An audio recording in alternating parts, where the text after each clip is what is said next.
देखिए English grammar में हमारे जो ये दो एडवर्ब होते हैं, एक पहला क्या है इवन और दूसरा क्या हो गया ओनली। ये देखिए इतने इंपॉर्टेंट एडवर्ब है ना, ये जिसके साथ आते हैं वो उसी का मीनिंग देने लगते हैं। कहने का मीनिंग ये है, ये जो हमारे इवन और ओनली है, यदि कहीं ये हमारे सब्जेक्ट के साथ आए, सब्जेक्ट के साथ आए तो सब्जेक्ट का मीनिंग देने लगेंगे, वर्ब के साथ आए तो वर्ब का मीनिंग देंगे, ऑब्जेक्ट के साथ आए तो ऑब्जेक्ट का मीनिंग देने लगते हैं। कहने का मीनिंग है ये जिसके साथ जुड़ जाते हैं वो उसी का मीनिंग देने लगते हैं। जैसे यहाँ पर हमारे सामने कुछ एग्जाम्पल है हिंदी में, अब उसको देखिए, उसके बाद क्या करेंगे हम लोग उसका ट्रांसलेशन करेंगे। पहले देखिए, सिर्फ मैं ही तुम्हारी मदद कर सकता हूं, यहाँ पे किसकी बात हो रही है? सब्जेक्ट की बात हो रही है। किसकी बात हो रही है? सिर्फ मैं ही तुम्हारी मदद कर सकता हूं। एक तो ये है, यहाँ पर किसका मीनिंग निकल रहा है? सब्जेक्ट का, क्योंकि हमारा जो सिर्फ है ओनली है, केवल किसके साथ जुड़ा? इसके साथ। दूसरा क्या? मैं सिर्फ तुम्हारी मदद कर सकता हूं और कोई उम्मीद मत करना, जिससे मैं केवल तुम्हारी हेल्प कर सकता हूं। तो यहाँ पर क्या किसकी बात हो रही है? मदद का। ये जो है ना हेल्प, मतलब किसका बात है? वर्ब का बात हो रहा है। नेक्स्ट क्या है? मैं सिर्फ आपकी मदद कर सकता हूं अदर चीज, जैसे अदर लोगों राम से अजय विजय की नहीं कर सकता। तो यहाँ पर किसकी, यहाँ पर जो ये जो है ना, ये किसका काम कर रहा है? ऑब्जेक्ट का। ये किसका सेंस दे रहा है? ऑब्जेक्ट। देखिए ये दोनों तो सिमिलर है, लेकिन यहाँ पर मीनिंग सेंस की बात करिए।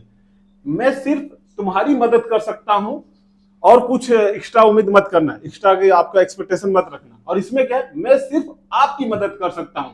यहाँ पे जो यू है ना, वहां पे यू का एज ए ऑब्जेक्ट लिया गया है। ठीक है, चलिए इसको इंग्लिश में बनाते हैं। देखिए मैं सिर्फ मैं, तो क्या हो जाएगा? Only I can help you.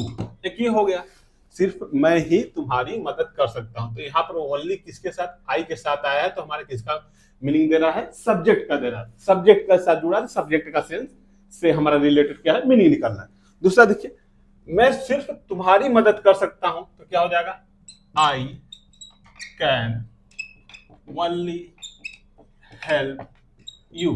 यहाँ पर क्या है? ये किसके साथ जुड़ा हुआ है? जो वर्ब है ना, इसकी बात कर रहा है, मींस इसके साथ जुड़े होने के साथ इसकी मीनिंग दे रहा है कि मैं सिर्फ तुम्हारी मदद कर सकता हूं और कुछ उम्मीद मत रखना। ठीक। अब नेक्स्ट क्या है? मैं सिर्फ आपकी मदद कर सकता हूं, तो यहाँ पर एज ए ऑब्जेक्ट, तो ये जो वल्ली है ऑब्जेक्ट के साथ ऐड हो जाएगा। तो क्या हो जाएगा?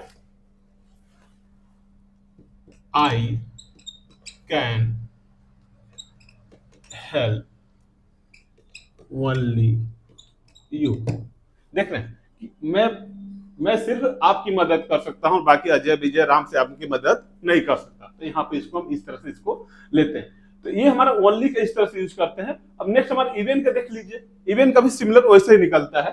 देखिए, यहां तक उसने भी मेरी मदद नहीं की। अब देखिए यहां तक उसने, ये किसके साथ जुड़ा हुआ है? सब्जेक्ट के साथ है। और दूसरा देखिए, यहां तक उसने मेरी मदद भी नहीं की, तो यहां पर क्या है? ये किसके साथ जुड़ा है? वर्ब के साथ जुड़ा हुआ है। ठीक है, तो आप इसको बनाइए। देखिए यहां पर जो यहां तक उसने, यहां पर क्या फीमेल जेंडर से लिया गया है, तो वहां पर सी यूज करेंगे। इवन सी डिडंट हेल्प मी। देख रहे हैं यहां पर ये जो हमारा जो इवन है, ये किसके साथ जुड़ा हुआ है? सब्जेक्ट के साथ। तो ये किसका मीनिंग दे रहा है? हमारा सब्जेक्ट। देखिए वो सिमिलर डिफरेंस है। यहां तक उसने भी मेरी मदद नहीं की, even she didn't help me. Ajay Vijay Ram Shyam का तो छोड़ो, उसने भी मेरी मदद नहीं की। जिससे मेरा कोई बेस्ट फ्रेंड है, हम उससे एक्सपेक्टेशन रखे हैं कि वो मेरी मदद करेगी, लेकिन उसने भी मदद नहीं की, तो even she didn't help me. यहां तक कि रवि ने भी हमारी मदद नहीं की, even Ravi didn't help me. यहां तक कि पापा ने भी हेल्प नहीं की है, तो क्या हो जाएगा? इवन पापा डिडंट हेल्प मी। तो आप क्या करेंगे? इस तरह से इसको हम बना सकते हैं। वो किसके साथ लगा हुआ है? अब देखिए यहाँ पर क्या है? यहां तक उसने मेरी मदद भी नहीं की, तो यहाँ पे किस मदद क्या? हेल्प है। मदद क्या? हेल्प है। ये हेल्प, मदद की स्पेलिंग क्या होगा? हेल्प होगा।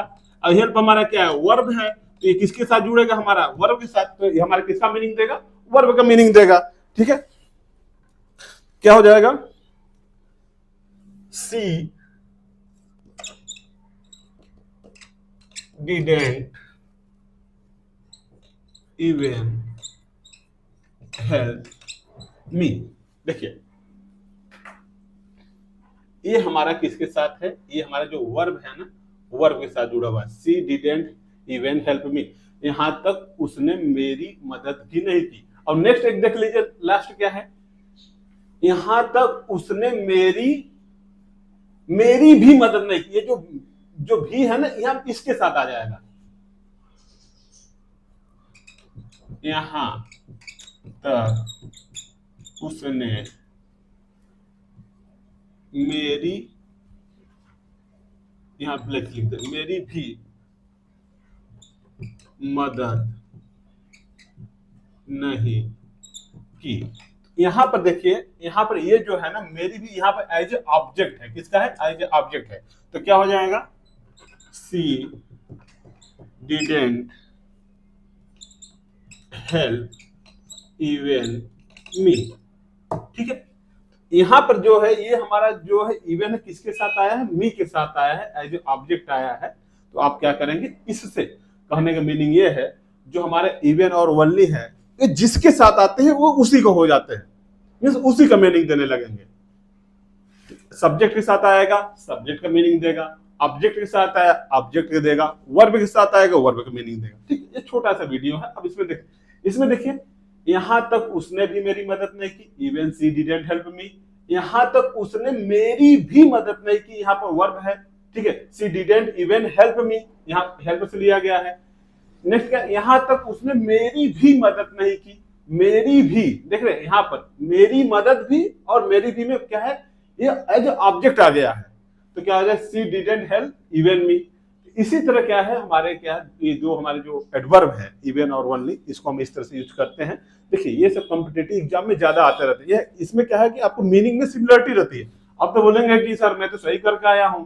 अब इवन हेल्प मी, यहाँ पर क्या है, सी डिडंट हेल्प इवन मी। आप इस वाले को कर देंगे, ये वाला छोड़ देंगे, या नन ऑफ दिया रहता है, तो आप क्या करेंगे, हमने तो सही किया है। तो इसमें क्या थोड़ा थोड़ा सिमिलरिटी रहता है। तो आप लोग क्या करें, इसको थोड़ा सा माइंड में रखिए। ठीक है, आई होप ये क्लास समझ में आ गया होगा। इससे रिलेटेड कोई डाउट है या सजेशन है या कंसर्न है तो प्लीज कमेंट कीजिए। मिलते हैं नेक्स्ट क्लास में नेक्स्ट टॉपिक के साथ। Thank you.